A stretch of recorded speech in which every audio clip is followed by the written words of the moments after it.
Good morning. Thank you very much for attending the Real Estate Development Showcase. Thank you very much for attending. This is something that I've been working very hard throughout the entire years after selling new development to be able to help the in-house salespeople and also to get more exposure not only to South Florida but the in-house salespeople. And thank you all for joining me and supporting me. I've had the pleasure of working with everybody here, done deals in every single company here. And I have nothing but the highest respect for everybody here that has also given me the opportunity throughout my career. So thank you very much. I'm going to go ahead and start introducing.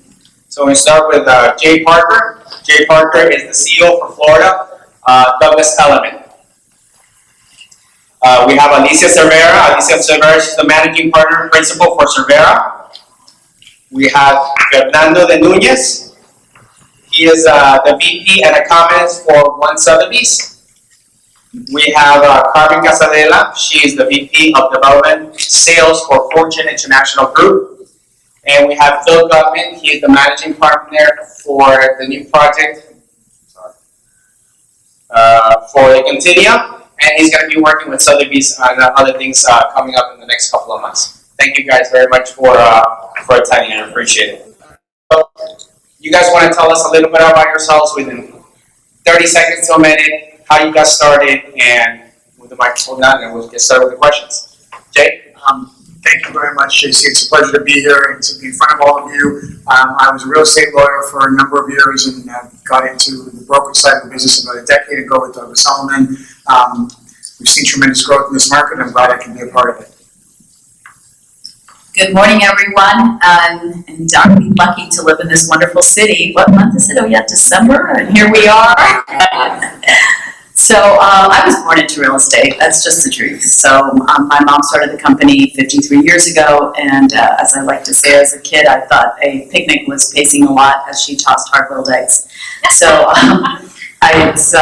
it's in my DNA. We're now a third-generation company and enjoying every minute of it. Miami is a city that never disappoints. So at every point in my career, and I certainly started, getting in that car and showing those homes that I thought had air conditioning and had heating in August and 100-degree weather when Miami was Miami and not Miami. So it's been a wonderful ride, and wherever you are on that ride, I hope you're enjoying it because it's a wonderful one. And it goes this way.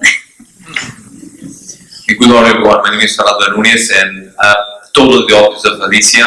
Until I was 32 years old, I didn't know where the lease contract was because I was an expat in investment banking, so I never seen a lease contract in my life.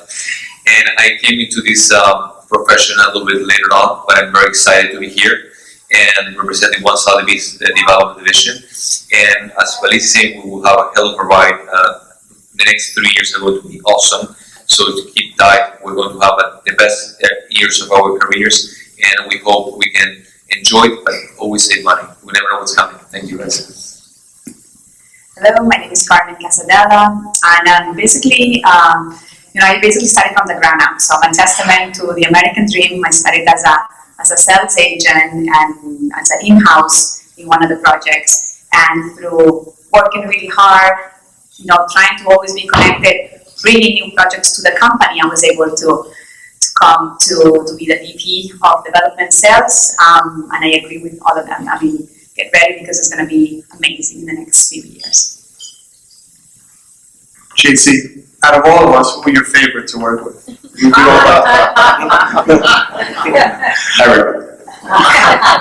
My name is Phil Gutman. I'm Managing Director for Continuum's Alpaya project. I also work with One Sotheby's and the new development division. How I got started. Moved here in the 90s. I jumped into real estate in the early 2000s, selling those little two-story walk-ups in Miami Beach in the so-called grid.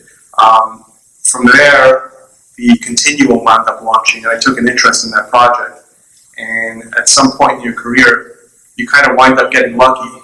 And I got lucky. The developer took a liking to me, shipped me off to Las Vegas, where I spearheaded and launched the Cosmopolitan Resort and Casino. Came back from Vegas in 2008, shortly after was working with Jay and Douglas Element for a number of years in the new development division. I spent another 4 years as the president of Brown Harris Stevens Miami, And earlier this year, I started and I launched a project I've been working on for the last 4 years. Here I am. Thanks, Jason. You're welcome. Congratulations. So let's go ahead and get started.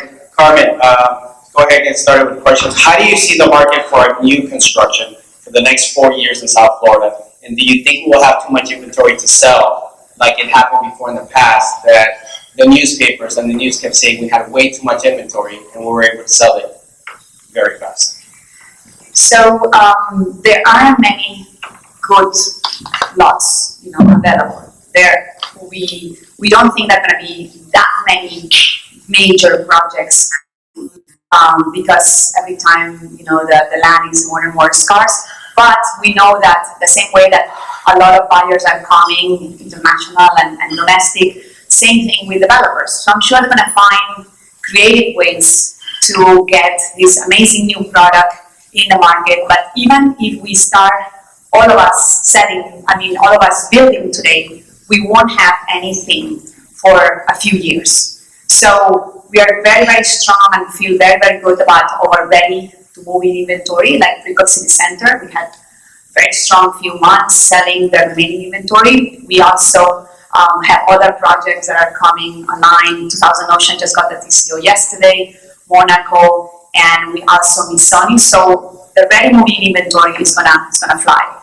And then what happens in the next few years, I think it's going to be a pent-up demand, and I think we will do well with the absorption rate of the new projects coming along. Yeah, I would echo what Carmen said. I just think that it's important to recognize the transformational nature of this market. We've seen an absolute surge in single-family homes over the last 2 years, which has put tremendous pressure on the market in the horizontal environment. And I think naturally markets like this tend to evolve into a horizontal or vertical space. And I think what we're seeing now with all of our developers is a real focus on that vertical living component, whether they're smaller units catering to an entry-level buyer, super luxury units catering to someone that wants to live in a residence and the residence is not available. But I think also echoing what Carmen said, I think we're seeing a real surge in domestic buyers at every spectrum of the profile, where we used to be a market for retirees or empty nesters. We're now seeing younger families moving here. Every part of the phase of life is now appealing to our demographic of property. So I think the demand that we're seeing is something that's going to be consistent over the next decade. I think that the market has tremendous sustainability, and unlike what we've ultimately been known for in the past as a boom-bust state or a boom-bust market, I think those days are gone. And whether you're a realtor, a broker, a developer, or frankly anyone that touches the real estate industry, I think these are going to be very exciting times for all of us, and I think the onus is on us to bring the best product to the market and really invite those people here in a very inviting way. So I don't want to be repetitive, so I'm going to focus on a few different things. Carmen mentioned the land and the scarcity of the land, and that's certainly at the heart of why the boom bust is going to be much more mitigated. But also intelligent development is an important part of this. And one of the interesting things that's happened in our city as it's evolved is that the developers have followed our lead. And by our lead, I mean the lead of the realtors. Because the real estate community has always collaborated incredibly well, supporting each other, whether it's in the general real estate arena or the development sales. But the developers sometimes worked in silos. And in the old days, they absolutely worked in silos. As the city has evolved, what we're seeing is a lot more collaborations with developers coming together, building projects together, and intelligently creating a diversification of inventory that allows different buyers to tap into different things. So instead of, 4 guys, and yes, they still are mostly guys, building 4 buildings that all looked the same within 4 blocks of each other, now they're thinking about it more carefully, bringing different product in, introducing it different ways, collaborating where they need to, still being competitive, and the competition is important because it keeps us on our toes, it keeps us moving forward. So while we know that our state is very, very privileged in a country that has so many challenges, I think we also have to be acutely aware that we need to protect our state and our city and what's happening. And you made a very good point with the market's hot, the market's great, but save your money. Because the inflation that we're seeing is terrifying. I am young enough to remember 21% interest rates. And I'm saying young enough to remember because gratefully, I wasn't in the trenches trying to close that inventory. But I saw my mom trying to do that. And when somebody bought thinking they were going to be paying 7% mortgage and all of a sudden they get hit with 21%, we can figure that out. So we need to work really hard, as I know everybody who's here is doing, or you wouldn't be here. We need to embrace the moment and the market, but we need to think farther out, and we need to protect what we have. Do not be afraid to defend the values, the creativity, the diversity, the crazy shoes, the wonderful colors, and the things that make Miami, Dade County, South Florida, all of Florida, the home it is. You need to protect what we have, and you need to be smart in how we go forward and how we position our city and how we take advantage of this moment while knowing that, you know, it's a little bit of a tumbleweed. It's not going to be this, but it's going to do some of that. And we are going to I think, have some shortages because the projects that we're building now are getting higher, so the construction lines are much longer. You know, when I started in this business, we would finish high-rises, 22 stories, in 24 months. Now we're building buildings 100 stories high. The cycle for those buildings is between 5 years, 6 years, 7 years, and that's if everything goes well. Anybody who's telling you they're putting up 100 stories in 4 years is delusional. So that's how long it takes. So we're going to have a crunch here, and that's going to protect property values. But we do have some scary stuff that's happening as well. Sucking a little bit into Alicia's comment, I feel that one of the important things to differentiate the different sub-markets that we have in South Florida.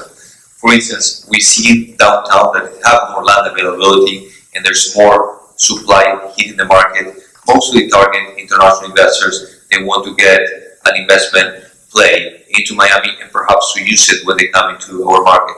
But there are totally different markets. Like if you go to Coconut Grove or Gables, Key Miami Beach, Bal Harbor, Surfside, even certain areas of Fort Lauderdale, Palm Beach, Boca, the supply is extremely and scary limited.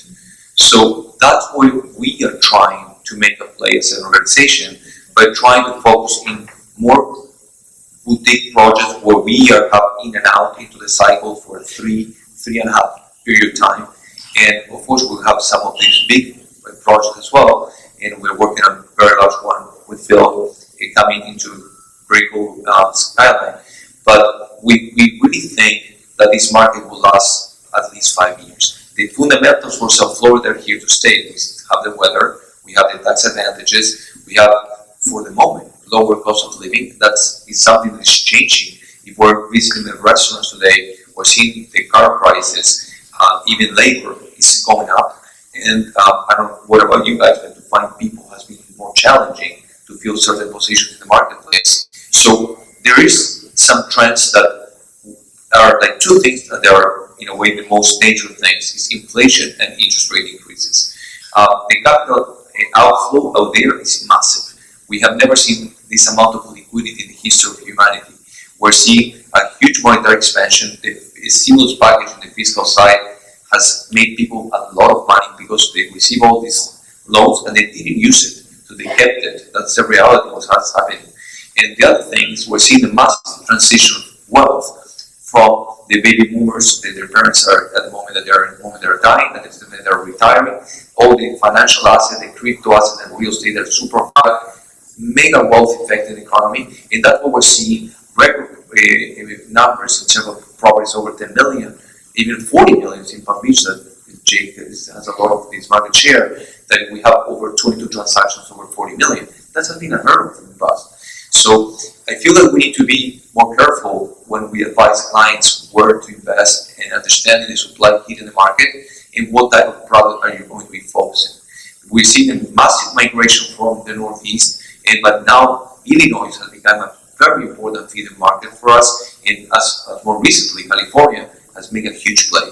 With all these tech companies that are coming, all these entrepreneurs that are making a lot of money, they're trying to have a tax haven in Florida. So, and these trends will not change. And the scarcity and the immigration flow will push the numbers up significantly. So, if whatever is in this audience that you don't own a property today in Florida, try to take advantage of this current interest rate and try to make a move. That's number one advice. The inflation and will be in a way the real interest rate will be so low or negative that it's worth taking financing today. That's basics. Number two, I feel that we need to understand the big numbers. When the people are telling you, as JC was mentioning, all these projects have been launched, what's going on, it's very simple. In 2008, 11,875 units hit the market only in the DDA's area of Miami. That blew out of the water. The annual absorption of luxury projects, it is about 3 to 3,500 units a month, a year. Now, if we pick up everything that has been launched into the market, including Lofty and all the latest additions to the pipeline, we are under 2,000 for the next 3-4 years. So that means that we have a huge pent-up demand. And as everyone was mentioning, the supply curve in the short term is inelastic. We can have all these people coming, but we cannot deliver the product. And that's having an effect, the spillover effect in the resale market. And we're seeing houses that are 40 under days in the market. We're seeing condos for the first time that is 100 days less in the market. These have been numbers that we have not seen in a long time. In addition to that, if you see, for instance, do you guys remember when Santiago's 57-month inventory? In 2019, we were all freaking out, sitting in tons of inventory. How do we move this? And the market, COVID has been a blessing for Florida, unfortunately, for the world, but we've seen this immigration trend that we were averaging 350,000 people a year, and now it's almost 500,000. And that has helped us to eliminate all the inventory from the previous phases. So I'm very optimistic, but we need to be careful about inflation and interest rate. Thank you. All right, so not to be repetitive, because I know you probably want to move on to the next subject, but just to reinforce what everybody here has already said, the scarcity of the new development inventory currently is very real. I don't expect these projects to sit on the market too long moving forward. I see the velocity of where the new development is trading. We're going to be out of inventory before you know it. And remember, all of the inventory that's being delivered now or within the next 6 months, these are things that were planned on paper 5 years ago. And the stuff that's being planned now, like I think Alicia said before, 4 years out. Look, it's one of the reasons why I jumped into the whole Bay Harbor thing. It's only a 16 to 18 month construction schedule. But for the most part, yes, we will have a shortage of inventory, and sit tight. All right, Alicia, why do you think Miami keeps on attracting people from all over the United States, and do you think that there will be a threat in our city as it continues to grow? So I think that the attraction of people from all over the United States is just that they figured out in the rest of the country what the rest of the world already knew, that Miami is an amazing place to be. So I think one of the threats is, and I've been thinking about this a lot, because Miami has grown based on huge immigration from all over the world. And I think that we've been successful because we've received it with open arms. We've been very welcoming, and we've invited everybody in. And honestly, give yourself a round of applause here, because you're the reason they're coming, right? We have built this city, so we've made it happen. I think the dynamics has changed a little bit. When the immigrants were coming from outside, if you will, there was a barrier to entry. They were grateful to come into the United States. The country was receiving them, opening their arms. I think there's a little bit of entitlement now from people that are coming to our city from other parts of the United States. And that worries me a little bit, because the reality is that we have a wonderful foundation here. We have a wonderful place from which to grow. The idea isn't to change what we have. The idea is to grow what we have, to expand what we have, and not to turn into so many other places that in ways have failed. This is a young city. We're moving towards a new and evolving world that is changing faster than any of us can keep up. I don't care how old you are. You wake up in the morning and you're thinking, well, let me talk to my 30-year-old, my 20-year-old, my 10-year-old, even your 11-year-olds are too old now for how fast things are moving. So I think we have to be aware of that as we welcome people to our city. I think inflation is a factor. We have to make sure that people can afford to live here. We have to make sure that they can live here with dignity and with comfort and with a great lifestyle. So that means supporting the legislation and the taxation to put in infrastructure. We have to support our businesses and make sure that the economy continues to grow, because the best way to grow a city and to create a good lifestyle is not taxes, it's jobs, it's employment, and it's opportunity. So these are important things that I think we have a great opportunity to do now, but it's also a threat as the city grows so quickly. And we have to stand tall for our values and our principles and communicate that effectively, that this is a great place to live and we're going to build on a great city. We don't want to be any other city. We want to be Miami's best every single day and every single year as it emerges.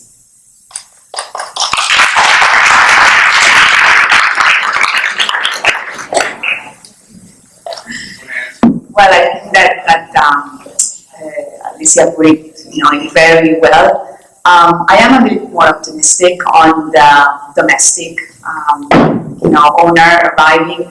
I think they do come with a vision. They do come with experience. They do come with a wealth of both economic and knowledge of cities that work and cities that are really important engines of our country. So besides the obvious problems that we're going to have, like the school system is getting overloaded, and obviously the prices are increasing at all-time high, the trophy properties, I think that we have a lot to gain also from all these imports coming here, and obviously have learned, what a great lifestyle we have here, but also helped by,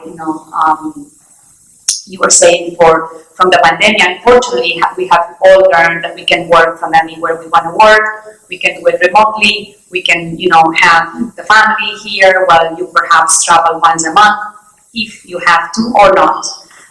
So the needs are changing, and we need to change with them.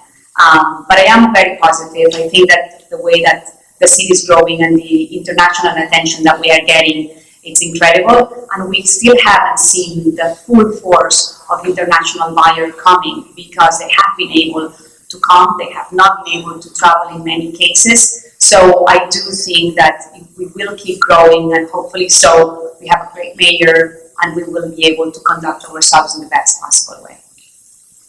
I agree totally with everything that everybody here has said. I will touch on, for the last 24 months, a lot of people that always wanted to move here, or always had some sort of thought of moving here, or some dream of moving here, they finally got a little bit of a nudge to actually come down. Zoom and all of these other platforms have made it very easy for that to happen. A lot of companies are relocating their headquarters here. A lot of companies are still allowing people to work from home. They're still finding that it's been efficient in many ways. And as Carmen was mentioning, and that's just the domestic part of it. The international part of it, they're still going to start trickling here in a very big way. And in all reality, when somebody does come here, let's just say for the northeastern markets, from there, between our culture, our nightlife, our dining, our beach access, and just the quality of life, it's just going to continue to happen. And the demands of what they're looking for as far as inventory, that's drastically shifting also. People used to come here looking for those small 2 bedrooms that are 1,300 square feet, and I think that will probably be another question in a few minutes, but we'll get into. But a lot of people are now looking for bigger spaces because they want to be able to work from home, and they're allowed to do it. Thank you. Just very briefly, we're talking about Northeast, and has been, of course, an extremely important force for us after the change in the taxation back in 2019. But what has been happening also in Latin America, and going to reinforce Carmen's point, is that we are going to be seeing a new demographic. For instance, you guys can tell me how important have been the Chilean and Peruvian investors for you guys in the last 6 to 9 months. Before, Colombia was very important, and Venezuela was extremely important, then Argentina was important, Brazil is still lagging because of the real is 5.7, they are not coming. So what we have is a huge diversification, and we're going to be seeing Very likely next year, Europe coming back, that has been extremely shy because they have very strong restrictions. And then eventually, and that's a question for you guys, when are the Asians coming to Miami? Because that will happen. That will have to be another type of demographic that we have not tapped into it. Because remember that everyone's trying to prevent China's investors to acquire. We see stamp taxes being higher than ever in Vancouver, Toronto, in London, Sydney, in Hong Kong, and we're seeing all these trends that are going to be pushing them over here because we're not only cheaper on a price per square foot basis, but we have less entry barriers. So if someone can tell me when they finally come, it would be lovely because we have been expecting them for a while. As long as I can remember, right? We've been waiting for them. Yeah. Jay, so with such short inventory and resales, do you think the same thing will happen with new construction? And I know there's a lot of projects coming up, but is it gonna, might that happen? And where do you feel most of the buyers are coming from, domestically and internationally, and are really buying? I mean, if you're referring to a shortage of inventory, and I think the pipeline's pretty deep. There seems to be projects that all of us are involved in all the markets that we're in, that provides a tremendous amount of inventory. And I think the difference that, relates to this time versus, the last cycle we went through that was real traumatic, is the type of buyer and the type of investor. I mean, the people that are buying today are less, 5% deposits, hoping they can flip their contracts, seeing a frenzy of people standing online outside of a building. I mean, I remember those days and watching Alicia launch projects and having people camp outside to get contracts. Those days are not the same as the environment we're seeing today. The people that are putting down 40 and 50% deposits are, they have the capability of closing and they have the interest in closing. And in most of the cases that we're seeing, they're end users, whether they're primary residents or second homes. These are buyers that are looking to relocate here. And frankly, the price points are such that it's kind of hard to just tap into this market as an investment when the cycle is 3, 4, 5, 6 years by the time you sign a contract and the time the product's completed from an investment perspective. So I think that there's sufficient inventory in the vertical space. I also think that people are going to be innovative.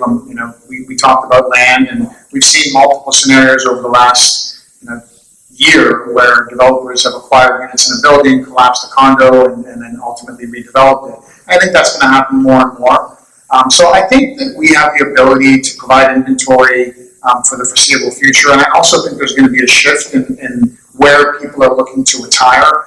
People that bought a home in Coconut Grove 20 years ago for $500,000 that can sell it today for $10 million, that may be more money than they've ever seen in their life. But to turn around and buy something for $10 million doesn't really work because your taxes are now $200,000 and the responsibilities for upkeep are different. So I think that person's going to try to relocate, whether they move further north in Florida, and we're certainly seeing projects come to market in areas that we hadn't really contemplated before.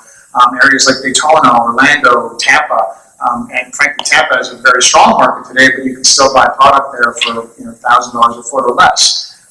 So I think you're going to see plenty of inventory come to the market, and I think we have plenty of opportunities to redevelop and take advantage of that market. And again, I think that the frenzy of investing is really not healthy for the market if it's not something that's sustainable. So I think that we're in a very, very healthy environment today, different than what we've seen before. I want to just touch on the threats, if it's okay, JC, because I do agree with everything that was said. I think we need to be sensitive, and Carmen mentioned this, and I think it's probably one of the most significant concerns as it relates to this huge influx of the population, which is education. I think that's something that is very, very hard to expand upon. It's something that's a major concern because we have so many young families moving here, and I can tell you, I've been in Los Angeles, Toronto, New York in the last 30 days, and I can tell you that the buzz in every single one of those markets is Florida. And it's not just Miami, it's Palm Beach, it's Vero Beach, it's St. Petersburg, it's every market we hear about today.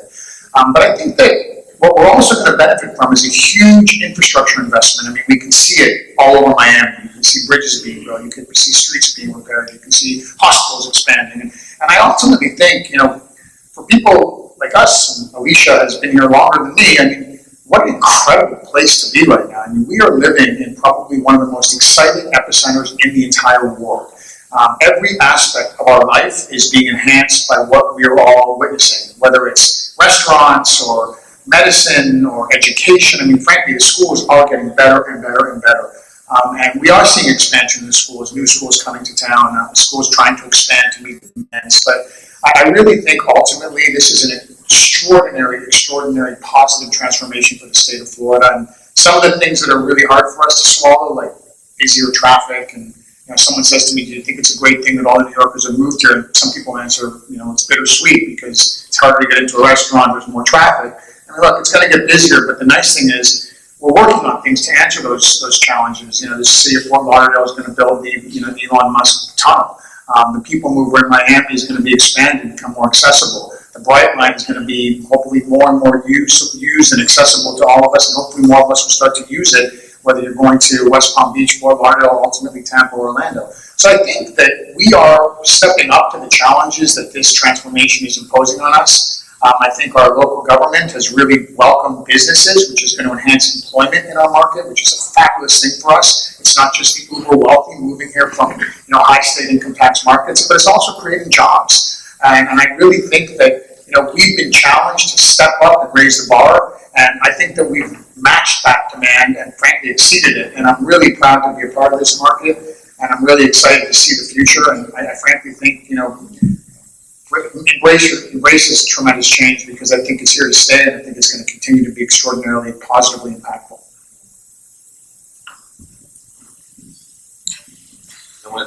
So, building a little bit on this at that point, I feel that the expansion north, it is a big trend. We're seeing that there's huge changes in demographics. We're seeing millennials for the first time entering the housing market, and they are, in a way, taking some of their homes that the people are the empty nesters. They're moving east, millennials are moving west, they're trying to take advantage of the school district, and we're seeing people from South Florida, exactly what Jay was mentioning, is moving up.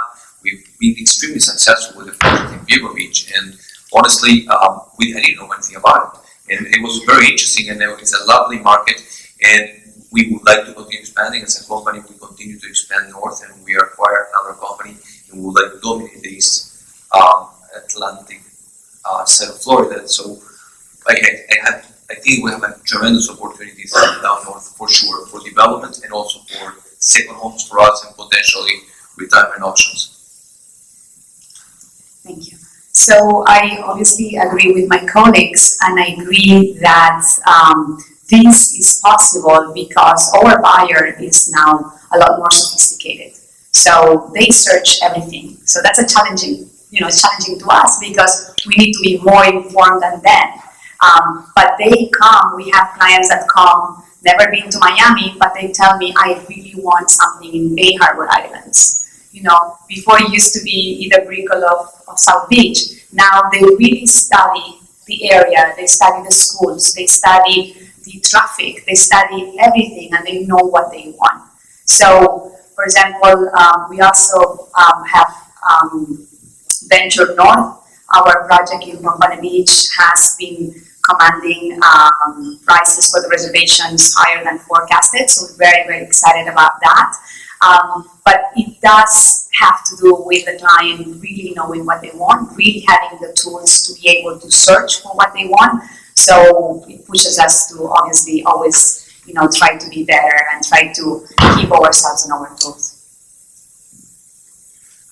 Completely agree. The trend is no longer Miami Beach or Brickell. It is Florida as a whole. Everybody has different needs and wants. What Jay was touching on earlier about the educational system, 100% accurate. I don't think the schools were ready for this just yet, but they are recognizing this. They're expanding. There are schools coming in from the Northeast and from all over. But between that and then our mass transit needs to be prepared as well. And Florida as a whole is going to have a really big rush over the next 2 to 4 years. So, Fernando, I know Miami is very hot. We have Brickell, we have South Beach, we have Sunny Isles, we have Aventura, very, very hot. But now, since the pandemic, South Florida, Cape Broward, West Palm Beach have become very hot. Out of the 3 counties, and I know you all have different projects in all the 3 different counties, which one do you think is the hottest county right now for new development? So obviously Miami-Dade, because of the amount of size, if you take in the last 10 years, in a way, supply, Miami had about 12,800 units east of 95. If you go to Broward, it was only like 2,800. And if you go to Palm Beach, it was 1,002. Now, the average price per square foot and the average size of the units in Palm Beach are much larger than the ones in Miami-Dade. Miami-Dade, we see that is a totally segmented market. We have the oceanfront that is already the branded presence, and it's going to be a new trend that will continue to come to South Florida for sure. We'll see more and more new brands coming to the market, and we're talking about $3,000 per square foot. You see that anything that is touching the base, 15, the branded ones especially, and then we see everything in the urban corridor, they're closer to 1,000. So we have this 3-tier of pricing, and that's why Miami have a different demographics than the rest of the counties, because if you go to Broward and Palm Beach, it's more domestic in nature. And unfortunately for us, usually U.S. nationals, they don't love to pull the trigger with 50% deposit and they wait 4 years for the completion. That is more, it's a different dynamics in their minds. They don't like to buy it with something they cannot touch. And that's part of how the project is being handled in New York and other markets. So they're buying more towards the end of the sales cycle. Now, I feel that now, since they will not have any other option, we're going to benefit from it. And because they will pull the trigger now, already planning ahead, because they don't have anything in the resale market or anything that is ready to be deployed. So size-wise, Miami-Dade is by far the most important. We see most of supply coming. I believe that Palm Beach has a tremendous potential, and there's not so many things really hit in the market that it will have a huge absorption. New Bristol in Palm Beach will be sold numbers that we cannot even imagine. So I feel that it's a lot of potential in Palm Beach, and Boca is another market that is doing amazingly well. And for instance, our number one buyer demographic for Boca is Chicago. So it's about 25% of the buyers. New York has not been that important. So it's interesting to see how different markets have different demographics. Yeah, it's a hard question to answer. I agree with everything you're saying. There's obviously more volume in Miami-Dade County. I mean, we've got so many projects here, so much inventory here that's coming out of the ground. But I think it's exciting to look at the transformation we're seeing in Fort Lauderdale. So many real Miami-style projects are starting to happen in the Fort Lauderdale core, which is something I think is really exciting for that market. We're seeing projects selling with tremendous velocity. I mean, the West Palm Beach market was a market that, really 7-8 years ago, a luxury residence in West Palm Beach was almost non-existent.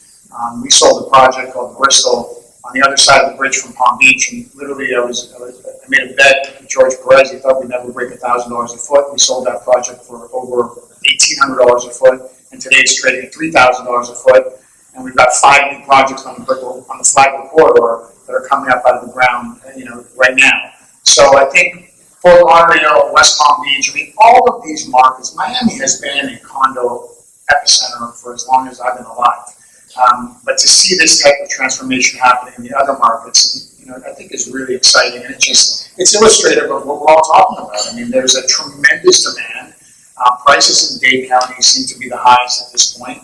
The single-family home market on the island of Palm Beach is probably the most exciting, the most expensive island in the world. And the inventory is lower than anywhere. But I think it's hard to answer, which is the hottest, because I think they're all sizzling.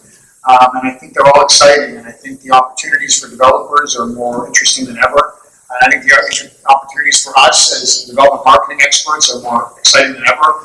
It's almost like you get to really play with something like an artist and figure out what is going to be most exciting for the market, what type of product is going to resonate most with a particular buyer profile. And how do I make it different? Like Alicia said, people aren't building 5 towers next to each other that all service the same clientele, that all look the same, that all have the same dynamic, whether it's floor plans or unit mixes or average sizes or price points. And I think that's something that's really just what keeps me awake, keeps me excited is the opportunity to really shape the product and really deliver something that matches the demands. I think interesting is that all of the answers have tracked back to Miami. Well, this to Miami, that to Miami. It's not just because we're in Miami, it's because Miami is the brand. And all of the other markets are benefiting from that brand, that incredible thing that we've created in this magnificent city. I think Brightline has been a very important connector because what it has allowed is people to live where they prefer that neighborhood feeling, but commute and work in other markets where they might have, better job opportunities and where they can take more advantage of the entertainment factor, et cetera. And put on your seatbelt for when the Brightline gets to Orlando. I was excited yesterday to see that the first ride is a free ride because the Brightline is functioning again. And if you haven't taken a ride, by all means do, because it's delightful. So what's really happening is that for us down south, we really have become a true tri-county market where Dade and Broward and Palm Beach feed off of each other. And different people are looking for different opportunities, different lifestyles. And I think that's going to continue to happen, and that the lines are going to blur. It's not going to be, oh, now you're in Broward, and now you're in Palm Beach. It's all going to start looking and feeling more similar. And in here comes the opportunity and the challenge, because we don't all look the same, right? We don't want to walk into a room filled with people dressed in black or red or orange. We want to walk into a room that looks like this. And so that creativity of finding new products, of seeing how we can diversify, of embracing the differences and not trying to be this homogeneous thing, I think is also very, very important. So one of the things that I think is very interesting that's happening in our market is how the prices on the city side have taken off. And where you had neighborhoods like Gables Estates, where you had these incredible mansions, and for several years I had been saying Best Buy in town, Best Buy in town, Best Buy in town, and the houses took off, and where they had been, trading at 8, 9, 10, maybe $12 million. Good luck finding anything under 25, 30, $40 million. And that was obvious, because there was no reason why Miami Beach, with a 10-minute, 15-minute drive, should be so much more expensive than the city. When in fact, if you go around the world, cities are more expensive than beach resorts. So I think we're going to see more of that, not only in Miami, but as you go up and down the shore, you're going to see that. We just happen to be in this incredibly privileged location where the beach and the city are, 5 minutes away from each other, call it 15, and not, I don't know, what's the drive to the Hamptons? Phil, you do it? Like no traffic, right? So those are interesting local trends also. And I think that Miami, because geographically we're so constrained, we have water, Everglades. It's a really interesting thing. And I'm excited to see also what is going to be the breakthrough project on the west side of this town. That's going to be kind of like what happened in Sao Paulo, in Moscow, where they created New Moscow, kind of in the middle of nowhere, and it became the middle of everywhere. And I think that we may be seeing some of that happening also. So it's going to be interesting to watch. So the other thing that I feel that is very interesting, if we compare the typical supply and demand in the marketplace, usually developers compete in a way somehow via pricing. What is happening here is that they're not competing via pricing. That's the beauty of what Jay was mentioning earlier. We're trying to bring who's the best architect, who's the coolest interior designer today, what art are we going to put in the new project, how we're going to be doing the programming of amenities to touch on the wellness component, how we're going to be in the sensory rooms, all these type of new things that are coming into play. The sustainability, we're seeing more and more markets trying to do something green of that sort because the market is pushing into that direction. So I feel that we're competing via quality, and that is a risk for the people that are leaving here, because there's a huge change in the pocket of the salaries that are being paid in Florida, and with the wealthiest people in the world coming to our shores, that they're buying properties because that will be, we're becoming the second capital of the world with the intentions eventually being a retirement main destination. And that's the issue that for the locals we're being pushed out because we cannot compete with the owner, the hedge fund manager in New York. We cannot compete with it just launched an IPO in California. So that is an issue. So we feel that for us to try to be positioned as close to the water as possible is to have a check in the bank. So just think about it because that's what's going to happen. And the good thing that people that are coming to town, they're being paid higher salaries and they'll be more sustainable for the luxury segment and the acquisition and the radius for the lenders and so on. And the other thing that is been happening is that the ultra luxury market, they are not using financing. for instance, in 1000 Museum, 85% of the buyers, they pay cash. And we're talking about 5 million plus tickets, so it's interesting. So this is going to be shift in the market. So interest rate will have more impact in the lower spectrum of the real estate than the high end. So with the very important trends coming in, I feel that we should be very aware of what's going on. So, let's face it, Miami Beach is always going to sizzle. The markets such as Sunny Isles, Bal Harbor, Surfside, they're also becoming their own brand.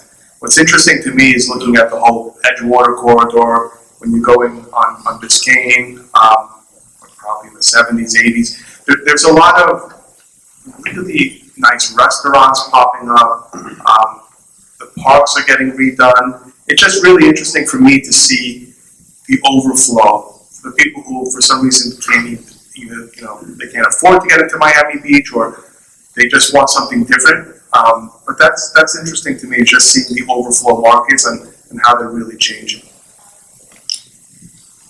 So I agree, but sometimes it's not even just the overflow. Sometimes it's a choice. Like they want to stay away from certain areas that they perceive as too dense or perhaps just not their lifestyle. So I think that, and a little bit, reflecting what my colleagues were saying, the importance of the creation of that new development that has something special. It really is important. It's not just, okay, there's a piece of land, let's put something in there. It's not that at all. It really, we are trying, whether it's through grants, which is a very important right now tool to differentiate your project, to the amenities, to making them more boutique or more the perception of boutique, because that's appealing to our domestic buyer. There is a little bit of something for everyone. And when it comes to the differentiation between the three counties, which I think was the initial question, obviously Palm Beach is the one that their prices have increased the most, but obviously they came from a lower price point. But something really important is happening with the commercial real estate and the office market as well. So we expect that to attract, obviously, the buyers that want to be close by their offices. Same thing with Broward. It has become a whole now greater South Florida area, and people are interchanging, whether you were saying people are feeling that the prices have gone too high on the south, they're moving slightly to the north, but the lifestyle is just the same. It's just basically interchanging locations, which I think it's great to be able to have more choices to have and still continue to have this wonderful lifestyle. It's a really good point, just to pivot off of that. I would say 10 years ago, the only New Yorkers, or maybe even a little longer, that you would find, let's just say in the Brickell area, were the ones who actually got lost on the way to the airport. It wasn't a real city compared to what they were used to. But when you take a drive down Brickell today and you just look around, it's become a real city. I'm starting to prefer going that way to go out and eat stuff. The New York community has recognized that. The restaurants that are landing there, even some of the infrastructure, as far as the transit and the schooling, is starting to really pick up over there. So, it's like Carmen was saying before. I think people are now they're choosing to go to different places other than Miami Beach.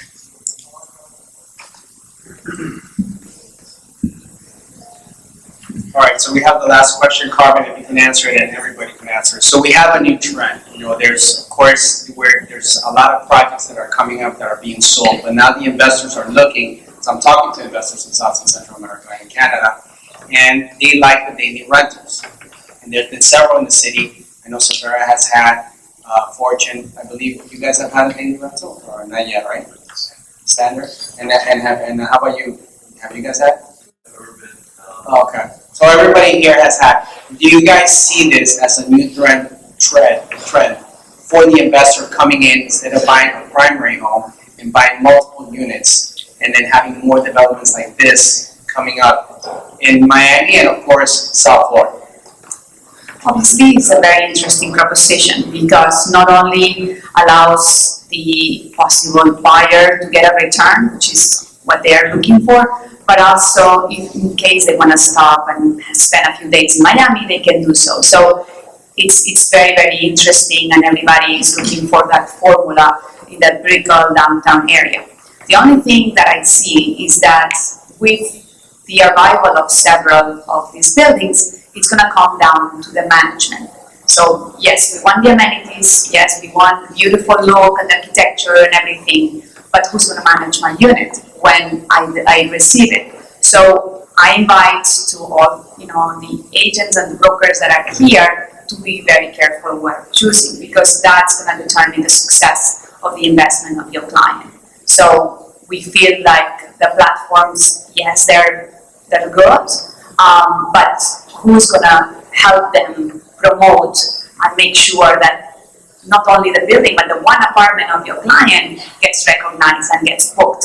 So I think that that's going to be the key to choosing the property that makes sense for your client. So we were first to market with this model because we were fortunate enough to represent Nativo, which came out with a building that was purposely designed and built for short-term rentals.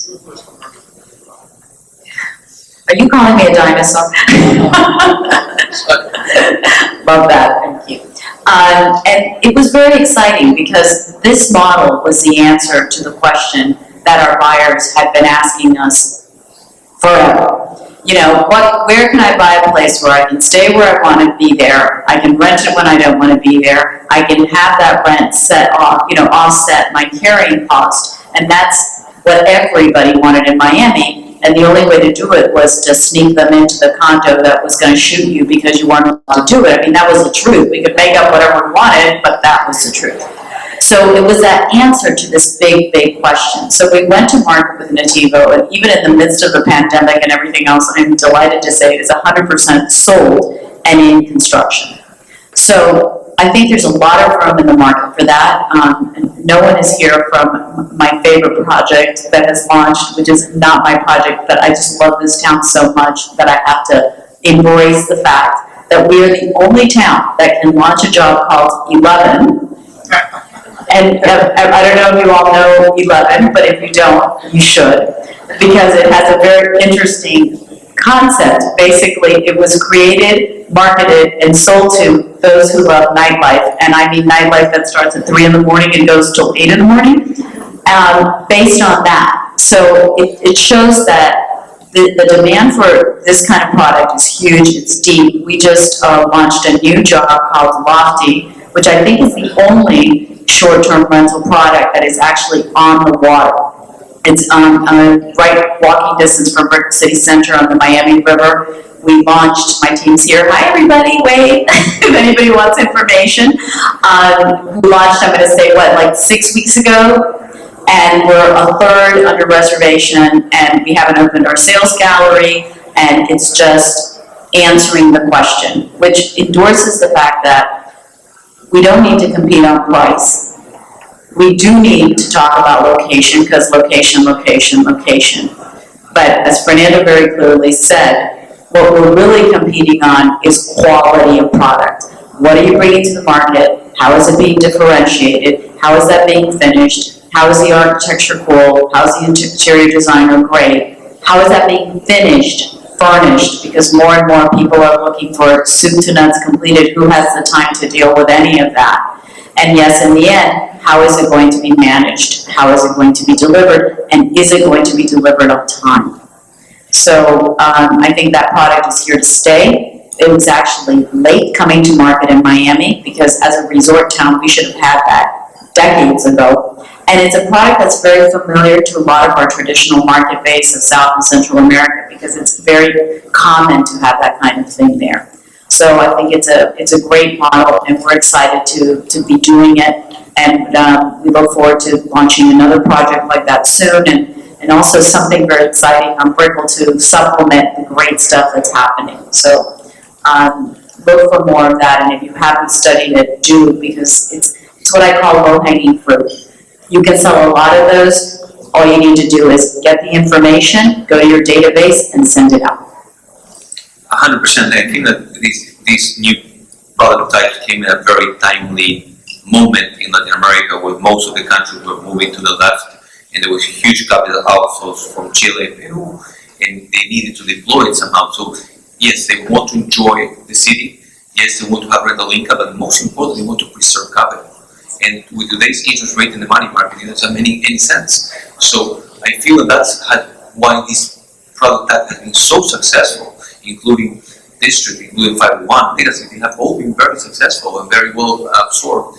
And I feel it's just because it meets and two folds. They got actual personal need and a financial need.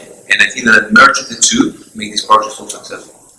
And the same thing is happening with us in Urban. We're doing the killing, and hopefully it would be so soon when we launch. Let me just say a quick hi to my team at Okan, managed by Hilton. I don't specialize in that product, so no comment. All right, guys, well, thank you very much. Thank you very much for joining me here, for trusting me. Thank you, everybody. We'll get started on the next panel in the next 15 minutes. And thank you to all the sponsors. You guys can visit every sponsor. There's several people here. Very interesting, so you can network and do business.